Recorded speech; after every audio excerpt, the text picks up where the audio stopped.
Good morning, everybody. How are you guys doing today?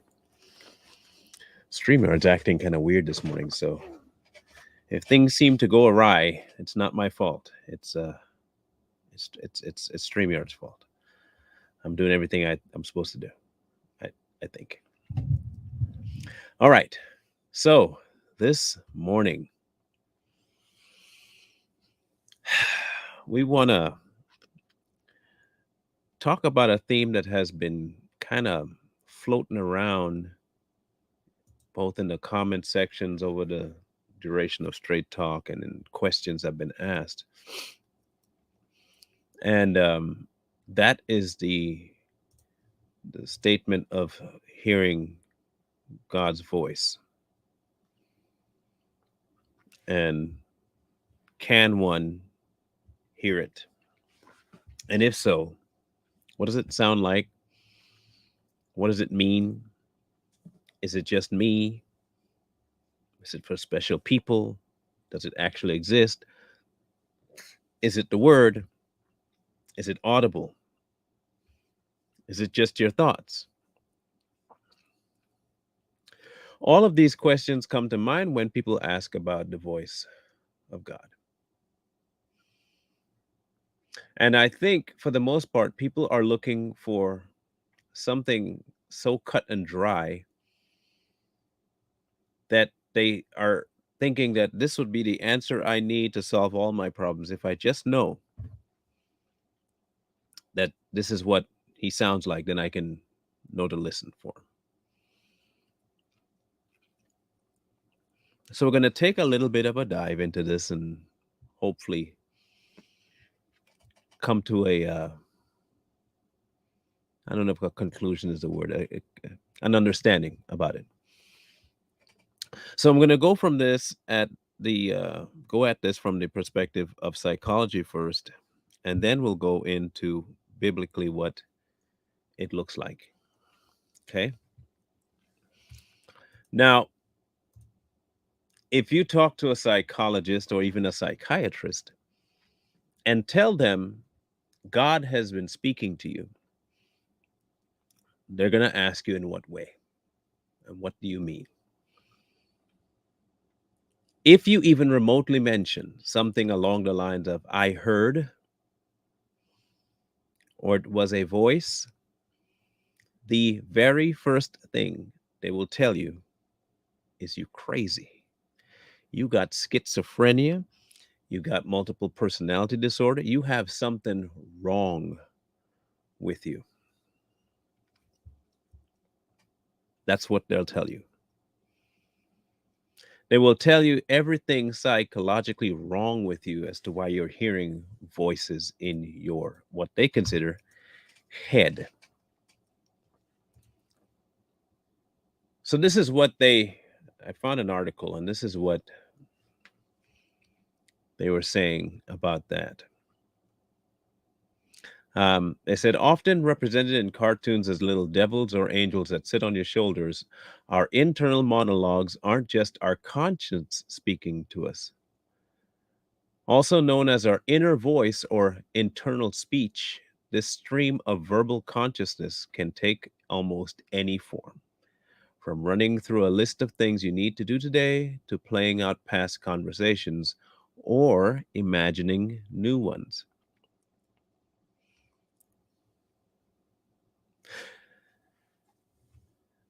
They deem a voice in your head as you speaking to yourself from almost, I guess, a third person kind of aspect. They can tell you what is happening, they cannot tell you why. They can only chalk it up to something akin to crazy or a disorder, but they cannot tell you how any of this even remotely came to be. They also can't explain how they can tell you that you're crazy if you think something outside of what they consider normal, but having a conversation with yourself is completely fine. Now, tell me if any of you have ever done this. You're sitting at home and you're running through what you have to do today. No one else is there. I really should get up and go to the gym. Where did I put those things? What should I have to eat today? How come that isn't considered crazy? How are they differentiating between what is normal and what is insane? They cannot tell you. They'll tell you, oh, that's just what normal people do. So then you have to ask yourself, where do you get your concept of normal from? If everybody does it, it's normal. Okay, what percentage of the people have to do it for it to be normal? And if I do hear voices, why is it crazy? And what defines crazy? Is it crazy because you don't understand it? Or is it crazy because there is no scientific explanation to it? Or is it crazy because it's outside of your control? I've met some very intelligent, crazy people.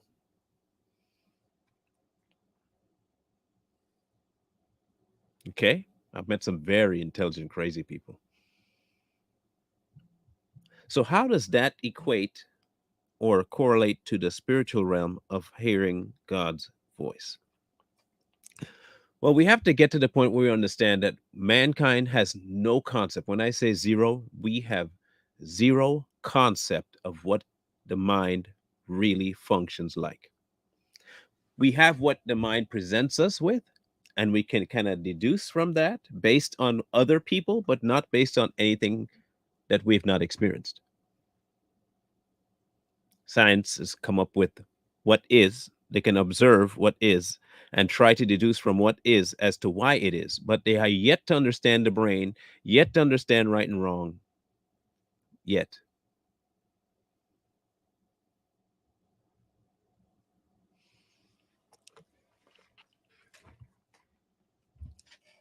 Is a voice telling you right and wrong, God or yourself?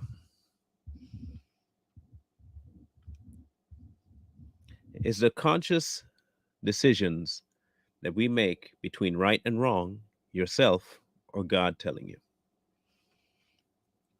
I had dropped a video about a couple of weeks ago, maybe a week and a half now,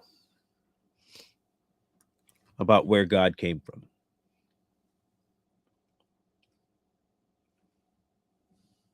And the overriding issue I have found is that for people to understand where God came from is usually predicated by whether or not they believe there is a God.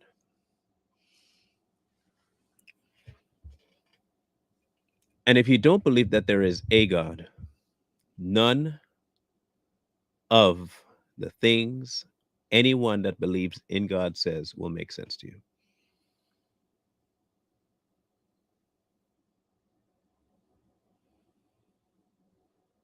I have had multiple times where something tells me to not deal with some people. Yes. So let's dive into some stuff here. The Bible is inspired. No, I have not, Diane. Um, the Bible is inspired. So you have two choices: believe it or don't. If you do believe the Bible is inspired, and people say you can hear from God in the book, what if my interpretation of what I'm reading is wrong?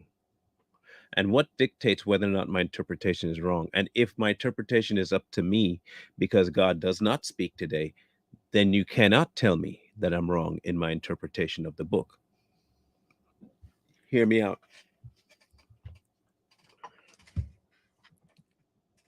Either God can indeed speak or he cannot. If you're telling me he does not and you have his word, how in any way, shape, form, or fashion is my interpretation of the book not me just doing what I want to do? Because I can read the Bible. There are tons of people that read the Bible and get it completely wrong. And of course, I'm saying wrong from a perspective of having known what is right. So how do you know what is right? Do you see a dilemma here? So either God can indeed talk, clarify, and confirm his word, or he can't. So if he can clarify his word, then he does speak. You see, I would take that as a statement of truth if I could depend on people. But I can't depend on people. I can't. There is a reason why. Okay, so the word says work out your own salvation. And many people have a different viewpoint as to what that means. Again, see, they have a different viewpoint. I could read 100 things in the book and ask 100 people, and I'll get 100 different interpretations of it. So, does God speak, or is it just my interpretation of what I believe, my history, my interactions with people, my this, my that? That I bring it to the book, I read the book, and I draw from the book what I read into it because that's the only thing I have to go on.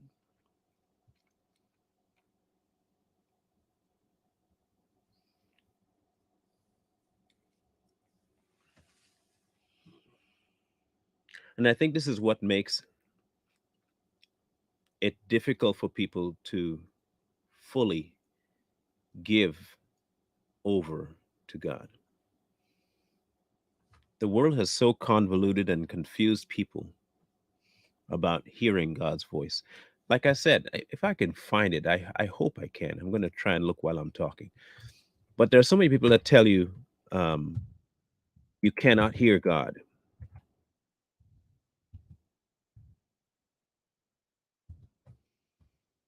Okay. And I think I found it.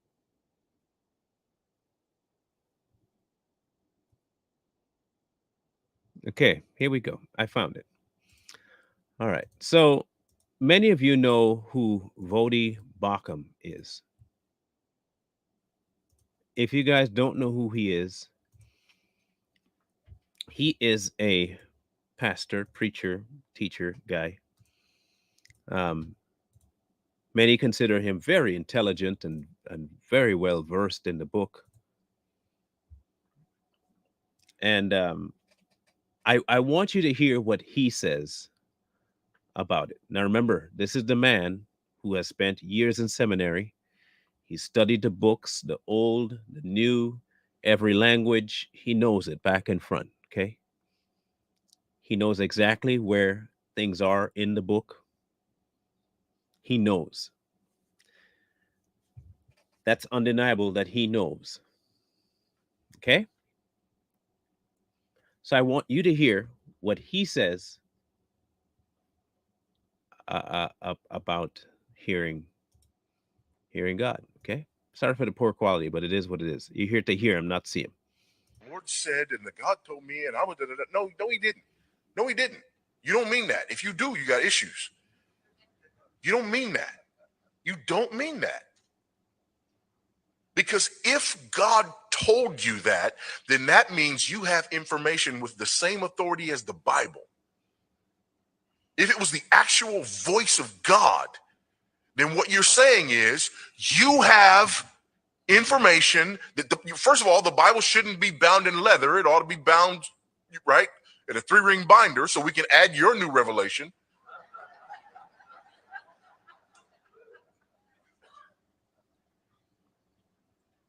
God may have impressed things upon you. God may have helped you to understand things. God may have revealed things. God may have, but stop walking around talking about God said this and God said that. Because according to Hebrews chapter 1, God's done doing that.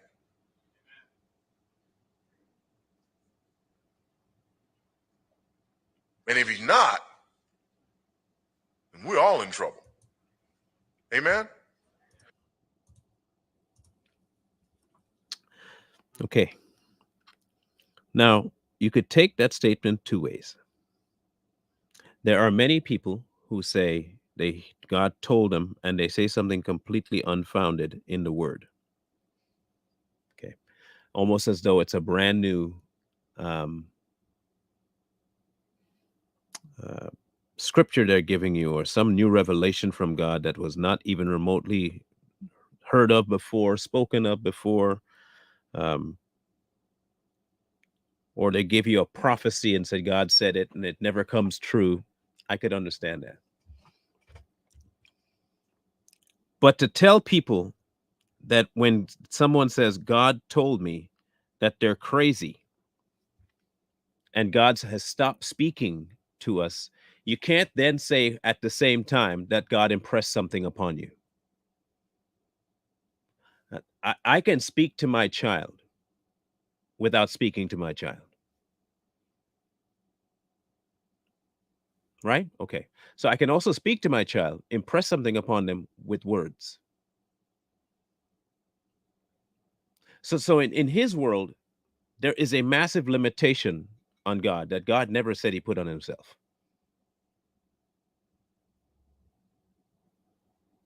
In other words, you can pray, right? All you want for God to tell you and say something to you and give you guidance. And the only way he'll ever do it is to direct you to the Bible.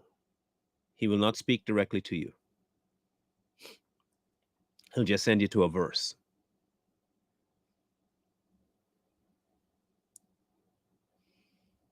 Everything else past that point is either you're crazy or you're doing it for yourself. And if you do hear a voice and it's not yours, you yourself are crazy. Which also means that God is not the same as he was yesterday and today. He's different. A different God yesterday. He'll be a different God tomorrow, and he's different today. He's not the same.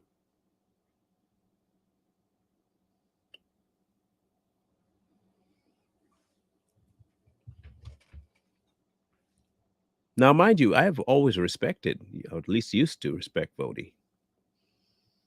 And he stands his ground on certain principles. But just like every other seminary um, result, they all put limitations on God. They all put limitations on him. It seems to be what they do now.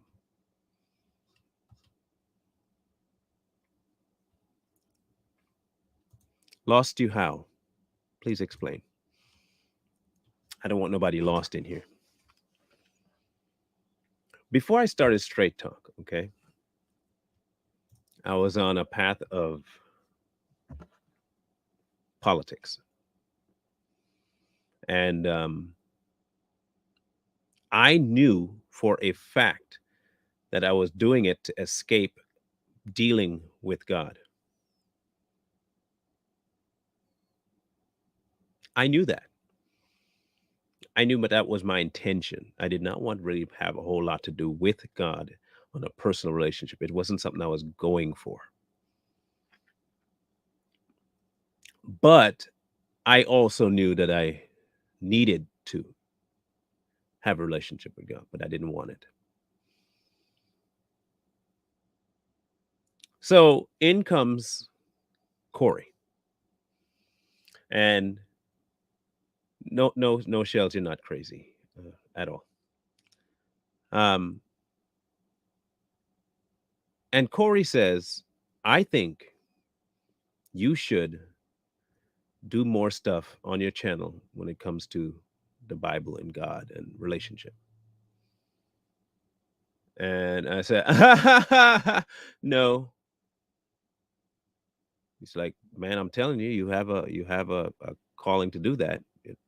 I said, okay, good for you. And I ignored it for like a day. Now, meanwhile, I've left that conversation. I didn't pick up the Bible. And that whole night, I wrestled with this thought process of doing something godly versus political. And my excuse to myself was I was not in a position to talk for, on behalf of anything to do with God, not me. The next day, more I sat with myself, okay, because I'm crazy, there was a specific statement in my head that said, you know exactly what you're supposed to do. This is not new. I have been calling you for this for forever. You just don't want to do it, but you know what you got to do. It went on to show all the excuses I've made, all the damage I've done without a relationship with God. Now, did I tell myself that?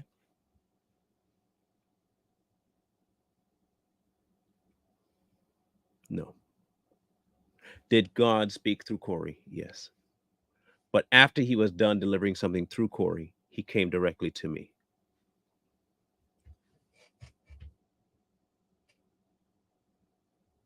Now, I have other proof that I can show people that God has spoken. And the only real, expressive, fully blown one that I can bring is my son. And I have to tell people this and show people this in case you didn't catch this the first time it came on. Um, because you have to understand, and I'll give you a little bit of rundown of my son. My son was not on the path of listening to God. That was not his goal. He was on a path of destruction. He was on a path of self indulgence. He was on a path of absolute turmoil. He was not in any way, shape, form, or fashion looking for a relationship with God or a conversation with God. In fact, at the moment that he had the so called revelation, he was not looking for it. He wasn't reading the Bible. And granted, he's been around Christian parents, but even we have not been the best examples to him. I can assert to that right now. I have not been a good example for most of his life of what a Christian should be. What he's seeing is exactly what you're seeing in the same time frame you are seeing it. That's it. So I want you to hear from him what he says. Okay? And I'm going to play it from the beginning because the questions I ask him has to be heard too, as well as his answer. Again, I was in complete opposition with my eldest. We had massive fights. We were always angry. Okay. I did not have a conversation with Caleb about God ever. When I mean a conversation, I don't mean a browbeating. I mean a conversation about God. I have never had a conversation. I didn't before this point.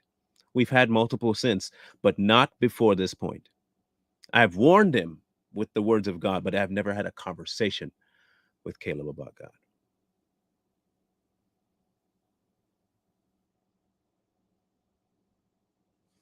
I just want people to understand that. So when you hear what he's going to say, understand this is not coerced, brought to the front because of me. This is him. And if people out there knew Caleb, okay, I'll tell you this much about him.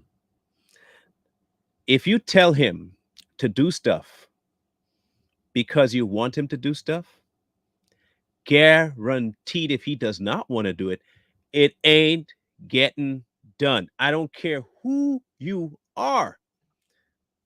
If it's one thing about if you go to him with something that you want him to do and he don't want to do it,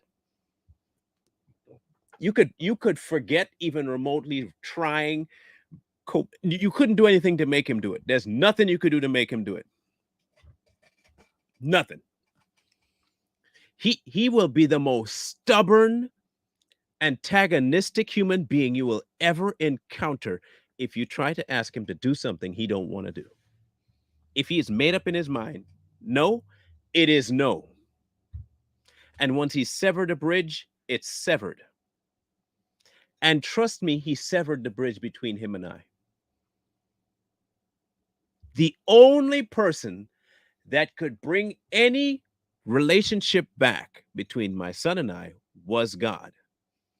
And guarantee you, I've told you before, I let that go. I gave it up. I said, God, I'm not doing this no more. You have this. I can't do this no more. I can't. So here's his statement. Okay, so thank you for doing this. How did you manage to go from walking home to being in the building? Like, what happened to make that happen? I was walking from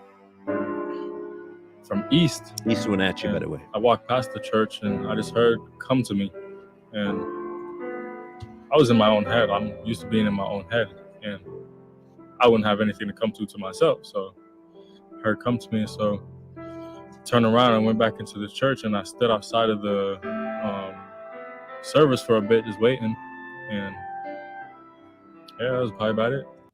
So let me ask you guys a question. Now, before I continue, I have talked to you guys before about the change I saw in Caleb from this dank, heavy, weighted human being to this what you see there. When I gave up all responsibilities to God and took my hands off the situation, it was not instantaneous because he still had to go work on Caleb. But the voice that Caleb would have heard was not mine or his mom's. If you listen carefully to what he said, I heard a voice says, "Come to me." And he said, "I'm always in my head." He is, and I know that to be true. He is always up inside his own head talking to himself about what he's got to do. He's a self-motivator kind of thing, right? And he knows when he's trying to push himself to something. He knows. He's not unaware of when he's telling himself to do something. In this instant, he was not looking for a relationship with God. Yet God spoke to him directly. Come to me. Is it biblical? Yes. Those words are in the book.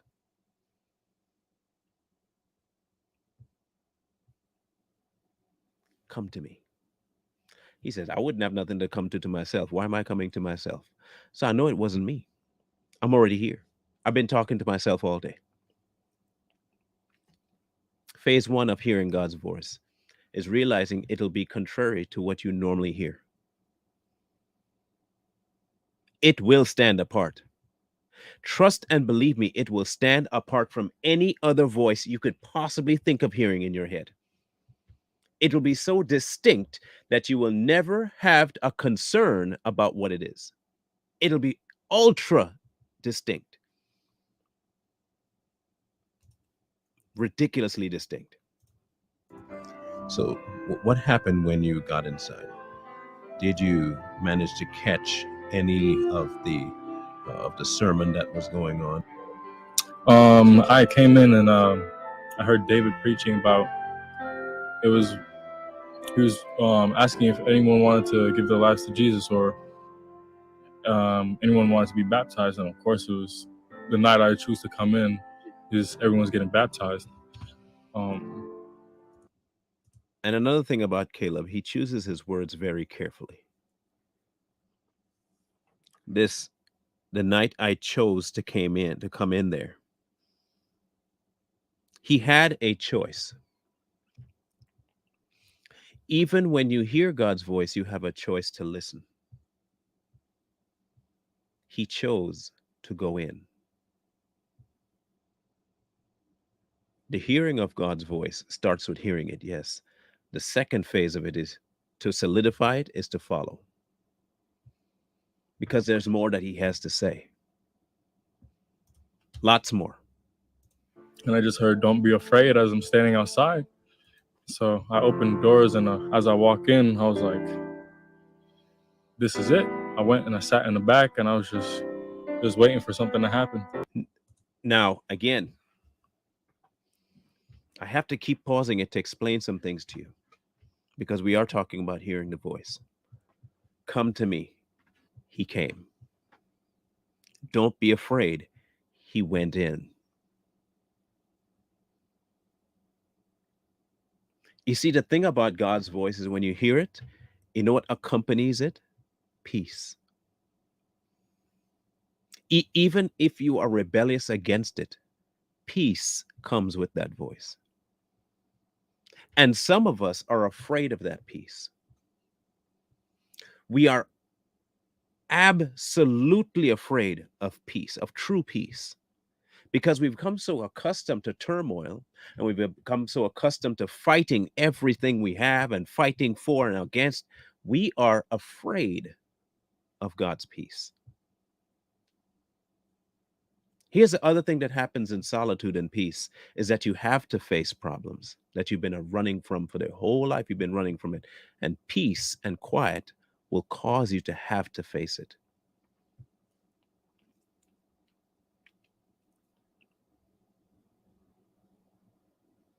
He wants to get rid of everything that bogs you down and keeps you from pursuing true relationship with him.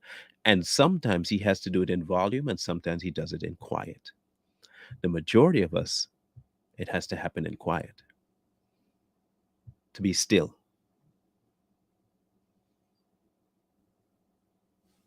Many of us don't want that. So, from the back of the room, when he said, "Don't be afraid," what prompted you to listen? What was it exactly that made you want to get up and go forward and join the line that was ahead of you? Honestly, I just started moving. I stood up. I had my hands in the air. I was just asking God to just show me, and I just started walking towards the pool. And as I was walking, I just felt lighter and lighter as I got there, until the point where I was standing in the water. It was like weightless. What was your experience once you came out of the water? Did you sense a shift in who you were then and there, or even what your mission was going forward? Oh yeah. I got up, and it was literally like all the little voices in my head talking about I wasn't good enough, or I've done this and I've done that, so I'm not worthy. It was just gone. Now, remember we talked earlier about voices. He knows the difference now between those voices and God's voice. How? He didn't have the teacher. He had nothing but turmoil and fights with his inner demons, with the god of this air trying to keep him and win him. That's all he had. But here's the thing about God's voice and hearing it. If you want to hear from God, you know what you're going to do? This is you. This is not like Caleb's, but if this is you, if you want to hear from God, you know what you're going to do? Make time. You will sit in prayer until you hear.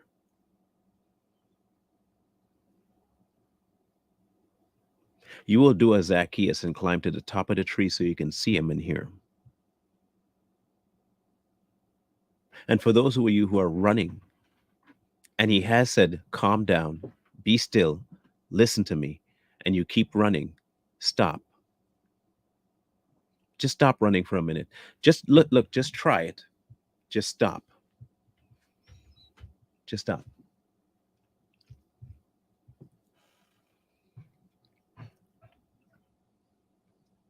But he said the voice is just ceased. They stop.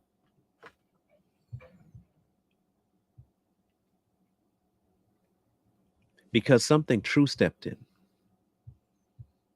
But here's the crazy part: none of that would have taken place if he ignored the voice that said, "Come to me." He'd have missed an opportunity. And like, you can feel love from somebody. Like, you could tell, like, when there's just love or something, but it was just love itself. That was just the only feeling I could think of. It was just love. I got up out of the water. It was just love. Now,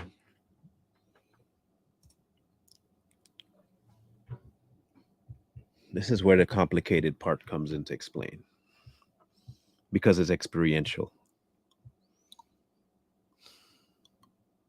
And I didn't understand it until I experienced it myself. And for years, this brother had been telling me about this, and I couldn't grasp it. I couldn't. And I've been recently back in contact and more fellowship with this brother for the last couple of weeks, because I help him. I used to help him move pianos, and so in order to get some things moving, I decided to go back and start helping again. And since my body was back, I said, okay, I'll go help him move pianos again. And he had a couple of jobs, so we had some time to kind of fellowship while moving between jobs. And he had always spoken about the oneness and about the peace, um, and about hearing God. And I never could get it. I never could understand, what is he talking about. He keeps talking about this peace, and I have no peace. And I understand I have no peace probably because I'm doing something wrong. But at the same time, I can't even fathom what this peace would look like. And what oneness are you talking about? How can we be all one if this one thinks that and this one thinks that? How is there oneness? I could never get it until I got it. And how I got it, although the word, the Bible itself, was in my head and he could recall some things to it and to my memory, I didn't get it until I got it. He did manage to reveal something to me once about why I was in the position I was in.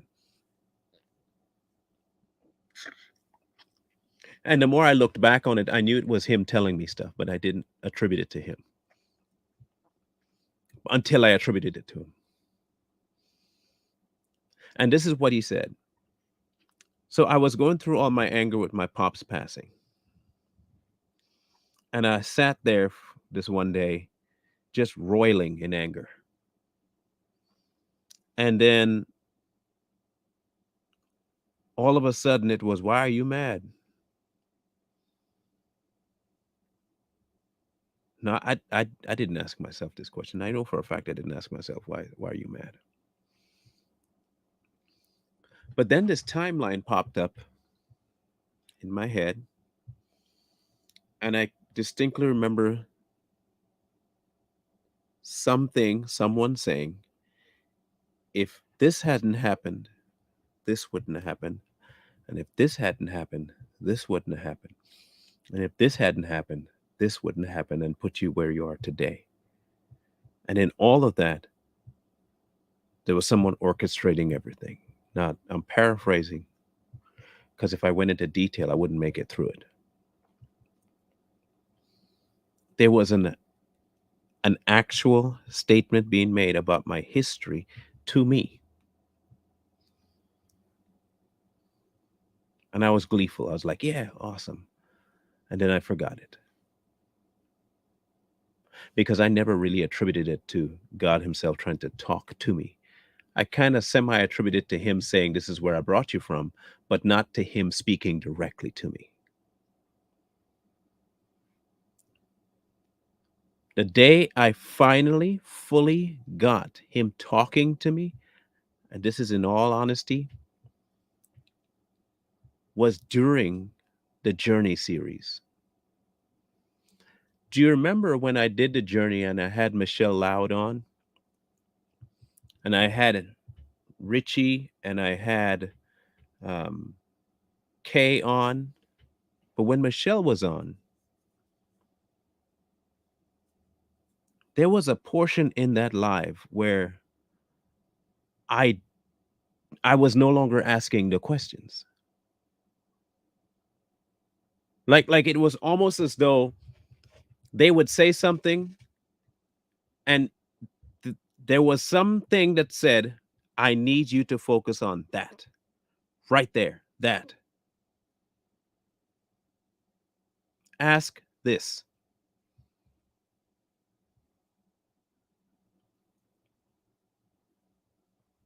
And he did that every single journey.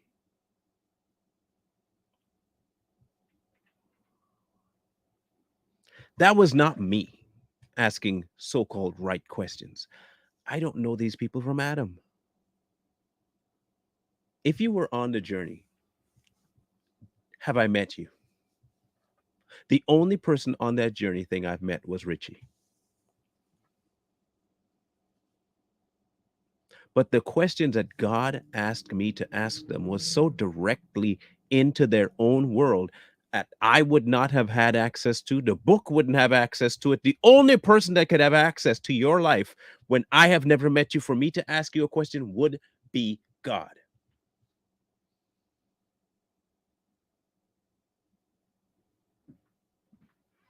No one else. I don't know these people. Some of the questions he told me to ask these people were so off the wall that it almost seemed like, where did you get that question from? They weren't even talking about that. That's not me. I wasn't about to ask those questions. I had no clue what I was going into. I never spoke to the person until like a half hour before the show.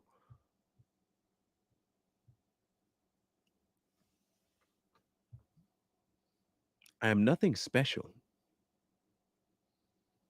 I'm not an anomaly. But when God moves, he moves. There is nothing that can stop him when he moves.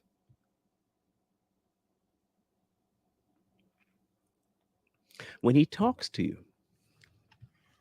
it is distinct, it is clear, and a lot of the times it is completely off the wall and surprising. And no, he will not give you some new revelation contrary to the word. He would not, because that is also him. I'm not saying he is the Bible. I'm saying the inspiration that men got to write those words are of him. So he cannot be contrary to his own words. It's not going to happen. I understand that. But him telling you what he wants you to do is not going to be listed in the book. Your life is not in that book. Your history is not in that book. Your tribulations are not in that book. What you went through as a child is not in that book. The sins of man is all over the book, but your specific, direct, individual experience is not in that book. But the one who authored that book is still alive and thriving and can speak directly to you today. He can instill in you and speak to you about your life and have it completely correlate with the word that was given to us in the book form.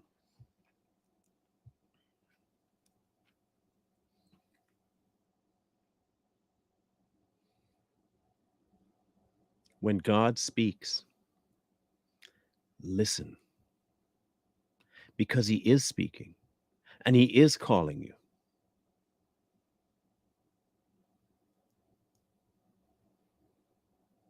He is. If you sit at home alone and you're depressed, and the first thing you're thinking about is suicide, and you just want to end it all, and you're sitting alone with your thoughts, and family members pop up in your head, what are they going to do when you die? Then you, various other things pop up in your head, and you, what are they going to do when you die? But then you hear something completely contrary in the form of, who gave you the right to terminate what I started. Is that you? Now, I know for a fact I heard that statement before while I was in my depression and my suicidal thought days.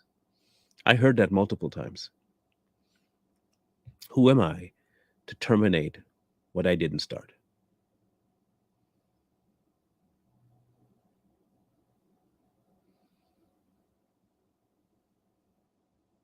We may not want to attribute this to God.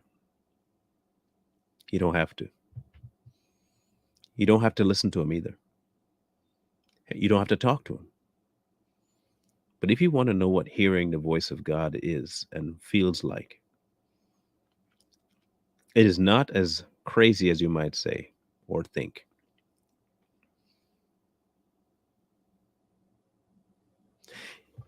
Throughout the book, you saw him show up in fire, in water, in a bush, in a donkey. You see him show up multiple times to speak in the wind, in the rain, in the storm, in the calm. And all of it is an archetype of our life and our emotional well being and upheaval. All of it. This is why man can't explain the psyche of mankind except for the result. They cannot tell you the process, they can only tell you the result, and then kind of work their way back only to a certain point because they keep denying the one that instigated it all. They cannot tell you, a psychiatrist, a psychologist cannot tell you about your emotional state outside of changing behavior. They can't tell you a why, they can't tell you a how. They can only take what you've given them in your actions and try and deduce from that a man made option to fix it. And it will not get fixed. It might be a temporary badge, but it does not get fixed. They refuse to break through that other wall of allowing God to move in. When David prayed, see if there's any evil way within me and lead me in the path of righteousness. When he said that, he was not trying to adjust his behavior. He told God, I give you free reign to go through my whole house and weed out anything that doesn't belong to you. Today, we are afraid of doing that. We are deathly afraid of giving God the keys to our home. We don't want God to have that. There's one, two, maybe four things that we keep, and that's mine. I'm not letting that go. God. No, I'm not. You can't take, that's my security blanket right there. Mine was my father. My security blanket was my father. And that was the linchpin for every mistake I ever made in my life. I held on to my father's death and I turned it into an anger of the kind that I could not release. And that anger in turn caused me to act in ways that were so contrary to the person that my dad would have known that he would have not approved of it. So, for all the care I said I had for my father, I was completely behaving contrary to his own nature that he was trying to instill in me. This is what anger will do.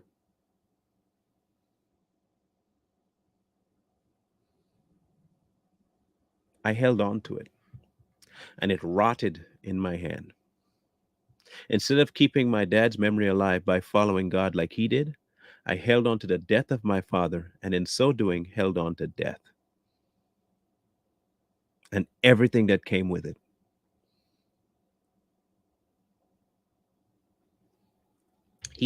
That death became my God. It controlled everything that I did.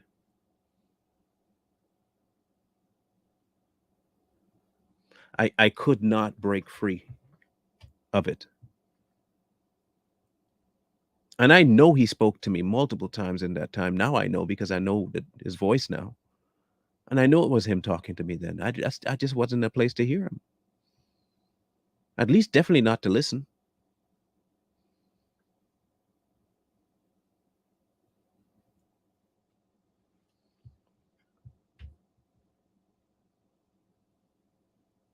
I didn't want God. I preferred to wallow because it was more familiar. I became so linked to that hurt that it became who I was. And everyone around me felt it.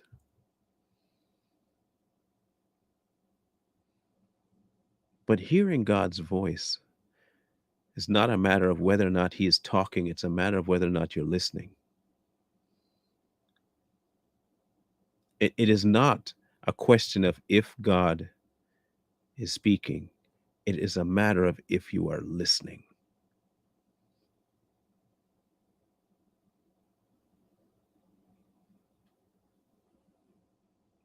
Some of us don't want to hear because we know that in hearing it and in listening to it, we have some things He will make us let go of.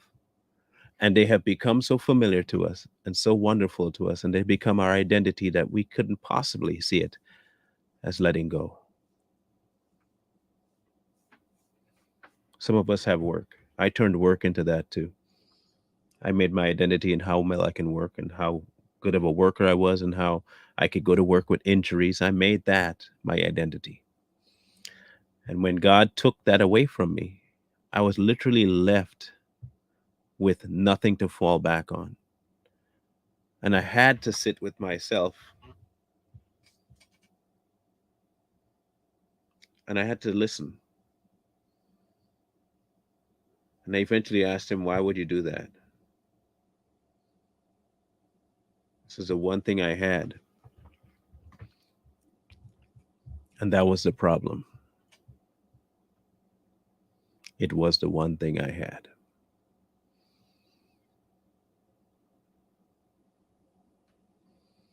I made myself the object and not God. And while it took him some time to get through this thick skull, he did get through because he's extremely patient. So the question is not whether or not you can hear God's voice, it's whether you will listen. I'm sure you're hearing it all the time. And I'm sure it angers you at the most inopportune times too. You know, I'm glad you said that, Layla. But I saw that and I immediately thought something else. Here's what I thought. And it's to this first part, isolation in Jesus is the best thing. Even Jesus himself did this.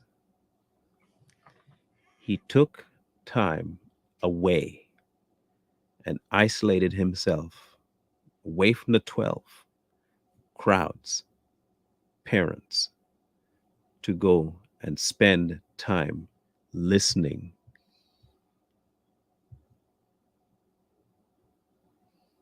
It was mentioned multiple times that he removed himself to spend time to hear.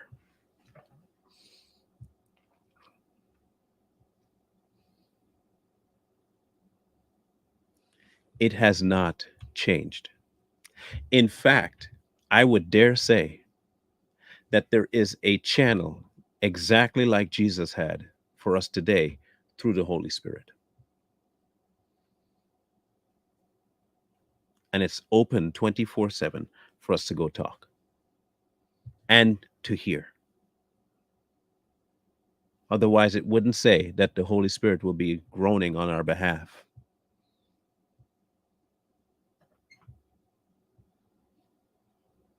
So don't ask yourself if you can hear it. Ask whether or not you'll be listening.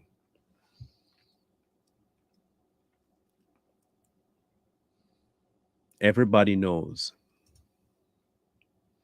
I did not, Layla, Lydia, if you can ask it again. Everybody knows that voice in their head, and they know when it's theirs or somebody else that they know that had told them something. And trust and believe everybody knows when God tells them something. This and I didn't know what God sounds like. Oh, look, look. The quicker we're honest with ourselves that we like to ignore it because it's contrary to what we want, the better off you'll be. Admit that. Admit that you don't want to hear it because it's not what you wanted to hear. Or that it sounds so impossible that it couldn't possibly be him. Say that, but don't say he didn't.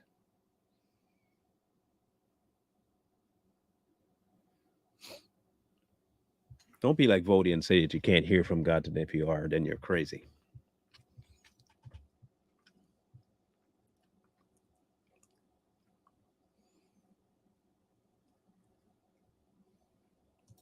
You make the space. Jesus didn't tell them, hey, can I get 5 minutes? He just withdrew himself. He just went off alone. There was no request for any time, space. He just went.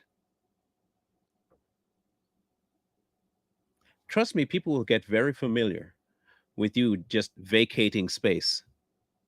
They'll get quite accustomed to that. Don't worry about it. They'll get accustomed to it. When you have that urge to go be alone with the Father. Don't even hesitate and try and say, well, now, okay, I need to schedule my alone time here. And I need to make sure everybody knows I'm going to be alone. And you don't need all that. When he calls you away, go. I don't care where you are. Let me ask a question. Is he above everything else? And if he is above everything else and he can provide anything else, then there should be no problem with you making time for him.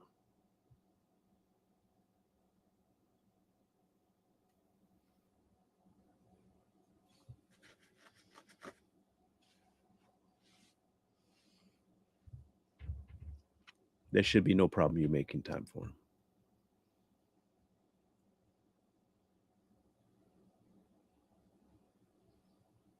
But if we are honest with ourselves, we actually don't really want it.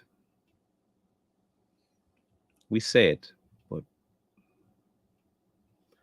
I don't think we actually want that. Many of us just,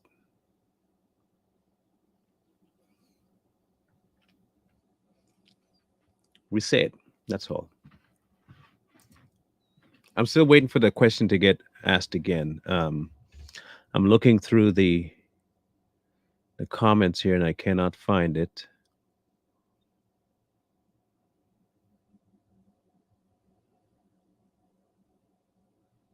Let me see if I can find a question that Lydia asked. If I can find it, it'll be the last one I answer.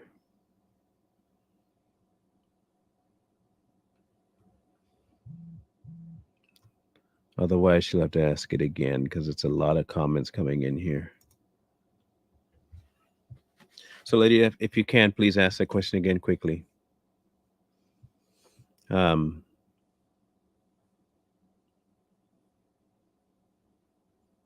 when God talks to you, listen. Not if, when. When you spend time alone with Him, it is not to make all your requests all the time. Just keep dumping requests at His feet. Sometimes He has requests of you, and the majority of the time is to be still.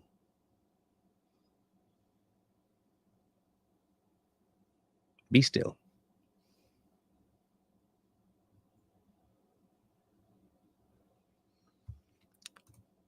Okay. Since the journey in seeking God is personal, might the interpretation in the Bible be different for different people because God knows what you can handle? No. Interpretation is not the same as what you can handle of Him. Who He is and what He is never changes, regardless of how much you think you know about Him. That doesn't change. The individual relationship has more to do with you understanding His requirements of holiness than anything else. None of us will ever be able to handle life. God can, we can't. When He said He won't give you more than you can handle, He also knows where you are in the relationship. But He can handle anything. So be prepared for anything because you're not handling it anyway. As for his word and interpretation, no, it is not up to us and it's not individualistic. It's not, oh, well, I believe based on my situation that God wouldn't. That's not how he works. He operates the same 100% of the time, all the time, by putting himself first, all the time. So there's no contradiction. My journey, my self removal journey is what I will call it, not self discovery, because the whole journey is to remove self from the picture. My self removal journey starts and ends with my ability to not interpret for myself, because what I will interpret is what I want. I will hardly ever interpret what he wants. I will interpret what I want. This is not about whose interpretation is better. This is about whose voice you're listening to. And since he doesn't contradict himself, there is zero way, what he tells you will not be found in the book by example or some other way. Blatantly, not subliminally, blatantly.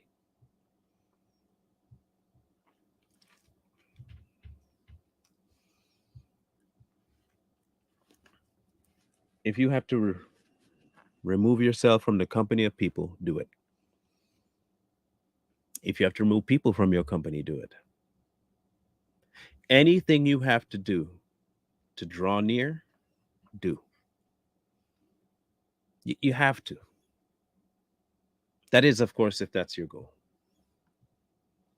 If it's your goal, you have to.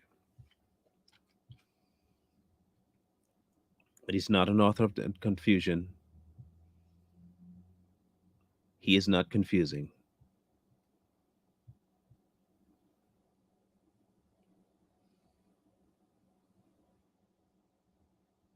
Your job is to hear him, listen to him when he speaks, not if, when.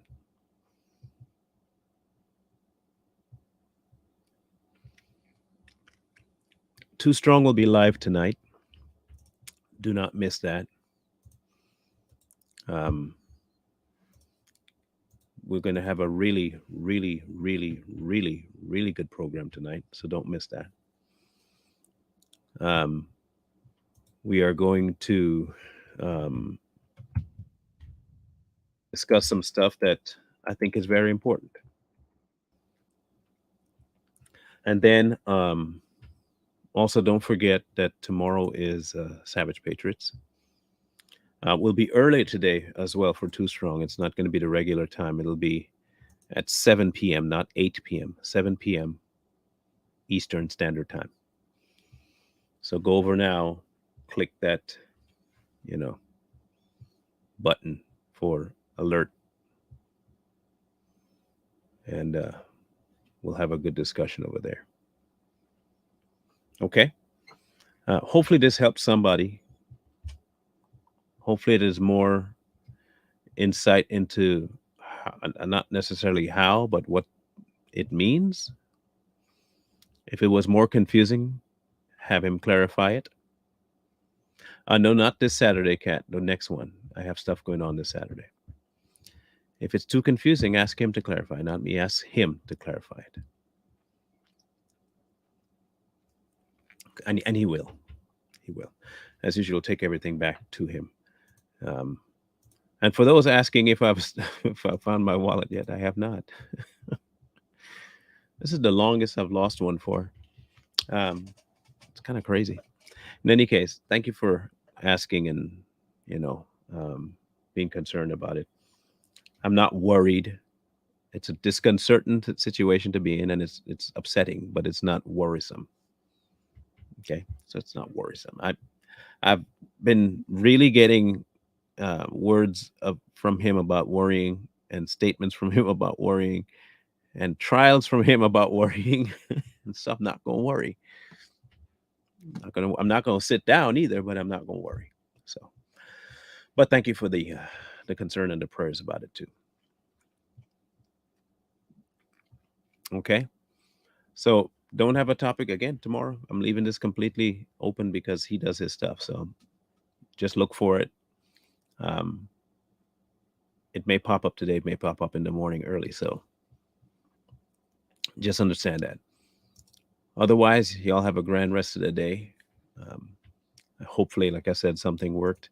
Scrolling at the bottom are options for you to. Um, oh yeah, Cat. Of course, that's a given. Um, but I also leave this statement of, if you will, you will.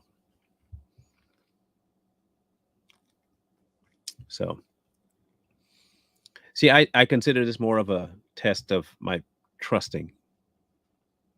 That's what I see this as, a test of my trusting. That's all. And I trust him. Everything will be fine. Anyway, scrolling at the bottom, options for assisting the kingdom work. It is really a good way for you to bond with God and talk to him about it. A good way to hear him. Real good way to hear him. In any case, thank you guys for tuning in. We'll see you tomorrow or tonight on Too Strong, and we'll talk then. Wisdom calls to you from the streets, so please, please, please find wisdom. Peace. Hold tight, dreams, for if dreams die.